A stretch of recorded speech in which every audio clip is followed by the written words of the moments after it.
সুন্দরবনের অনেক রিসোর্টেই আমি থেকেছি, বাট আজকে আপনাদেরকে যে রিসোর্টটা আমরা দেখাবো এই রিসোর্টটা আসলেই পুরোপুরি একটা ইউনিক এবং এই রিসোর্টটা আমার কাছে অনেক ভালো লেগেছে। আমরা সবসময় antique piece, antique flavour, traditional weather এইগুলো কিন্তু সবসময় পছন্দ করি। আপনিও যদি ফ্লেভার নিতে চান, একটা ফিলিংস নিতে চান, তাহলে বলবো এই রিসোর্টটি আপনার জন্য একদম পারফেক্ট। একদম ঠিক ধরেছেন। আমরা যে রিসোর্টটা নিয়ে আলোচনা করছি এতক্ষণ, সেই রিসোর্টটির নাম হচ্ছে পিয়ালি ইকো রিসোর্ট। পুরোপুরি ফ্লেভার যদি পেতে চান, এই রিসোর্টের বিকল্প আর কিছুই নেই। সব রিসোর্টে আমরা যেমন দেখতে পাই যে নদীর পাড়ের রুম, বাট এইখানে এই রিসোর্টের রুমগুলো করা হয়েছে একটু ডিফারেন্ট ওয়েতে। রেস্টুরেন্টটা গতানুগতিকভাবে সবই নদীর পাড়ে, আড্ডা দেওয়ার জন্য পর্যাপ্ত স্পেস আছে রেস্টুরেন্টের এখানে, বাট রুমগুলো আসলে অ্যান্টিক এবং ইউনিক লাগছে আমার কাছে, কারণ প্রতিটা রুমের স্ট্রাকচারই অনেক সুন্দর এবং আপনার রুমের সামনে একটা ঘের আছে, প্রতিটা রুমের সামনে আলাদা ঘাট আছে, যে ঘাটে আপনি নেমে মাছ মারতে পারবেন এবং লাইভ ফিশিং করতে পারবেন এবং গোসল করতে পারবেন।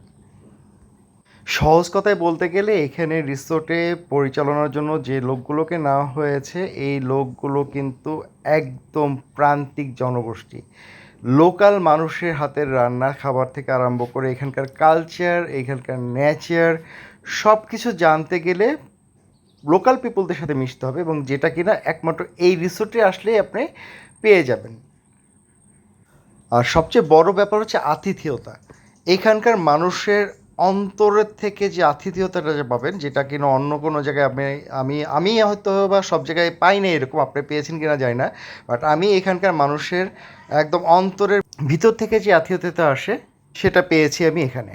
সো আপনি যদি চান যে না রিয়েলি সুন্দরবনের প্রান্তিক মানুষের, শেষ জনপদের মানুষের ফ্লেভার নেবেন, তাদের সাথে মিশবেন, তাদের কালচারকে জানবেন এবং পাশাপাশি সুন্দর একটা পরিবেশে আপনি রাত্রি যাপন করবেন, ঘুমাইলে তো সব কিছু চোখে অন্ধকার।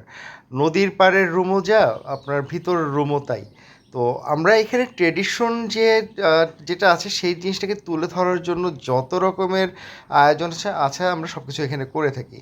আর যে রাস্তাটা দেখতে পাচ্ছেন, এটা হচ্ছে মূলত গ্রামের বাঁধের রাস্তা, যেটা শীতকালে পুরোটাই শুকনা থাকে এবং গাড়ি নিয়ে রিসোর্ট পর্যন্ত চলে যাওয়া যায়, যদিও এখন বর্ষাকাল যার কারণে কাদাতে ভরা, যার কারণে আপনার এখন গাড়ি নিয়ে যেতে পারবে না, বাট এর জন্য নদীপথটা বেস্ট এই রিসোর্টে যাওয়ার জন্য এখন।